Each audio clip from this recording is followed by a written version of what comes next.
Friends, ఇప్పుడు మనం కొల్లిపర సమీపంలోని కృష్ణానది తీరం వద్ద ఉన్నాము. తిరుపతమ్మ గుడి సమీపంలో ప్రజెంటు 4,90,000 క్యూసెక్కుల వరద నీరు ప్రవహిస్తుంది.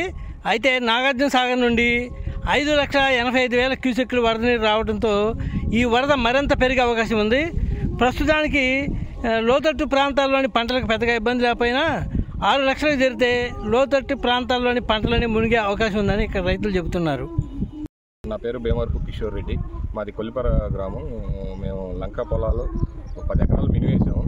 అయితే ఇప్పుడు వరకు అయితే నష్టం ఏమీ జరగలేదు. ఇప్పుడు వరకు బాగానే ఉంది. ఇంకో 1,00,000 వస్తే 10 ఎకరాలు మునిగిపోయి నష్టం వచ్చే ప్రమాదం ఉంది. పొలాలు మొత్తం మునిగిపోతాయి, లోతట్టు ప్రాంతం అంతా. డెల్టా న్యూస్ మిత్రులకు స్వాగతం. కృష్ణా పరివాహక గ్రామాలపై భారీ వరద ముంచెత్తబోతుంది. 2 రోజుల క్రితం శాంతించిన కృష్ణమ్మ క్రమంగా పెరుగుతూ ఉగ్ర రూపం దాల్చబోతున్నట్లు అధికారులు అంచనా వేస్తున్నారు.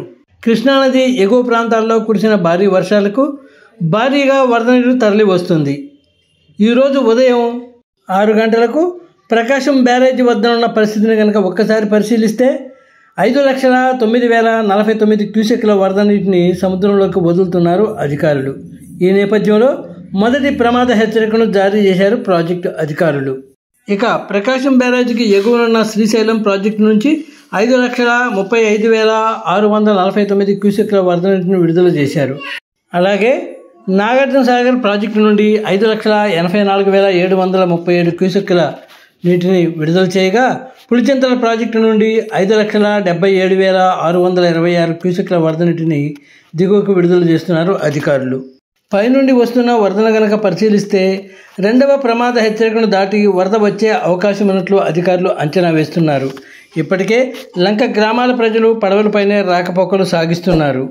ఏది ఏమైనా లంక గ్రామాల ప్రజలు ఎట్టి పరిస్థితుల్లోనూ కృష్ణానదిలో దిగవద్దని ఇన్ఛార్జి తహసీల్దార్ గోపాలకృష్ణ, ఎంపీడీఓ వి విజయలక్ష్మి, ఎస్ఐ పి కోటేశ్వరరావు లంక గ్రామాల ప్రజలకు సూచించారు. ఫ్రెండ్స్, ఇలాంటి ఎన్నో ఇంట్రెస్టింగ్ వీడియోలను మా ఛానల్ ద్వారా తెలుసుకునేందుకు ఇప్పటివరకు మీరు మా ఛానల్ను సబ్స్క్రైబ్ చేసి ఉండకపోతే వెంటనే సబ్స్క్రైబ్ చేసుకోండి. అలాగే మీకు ఈ వీడియో నచ్చితే లైక్ చేసి షేర్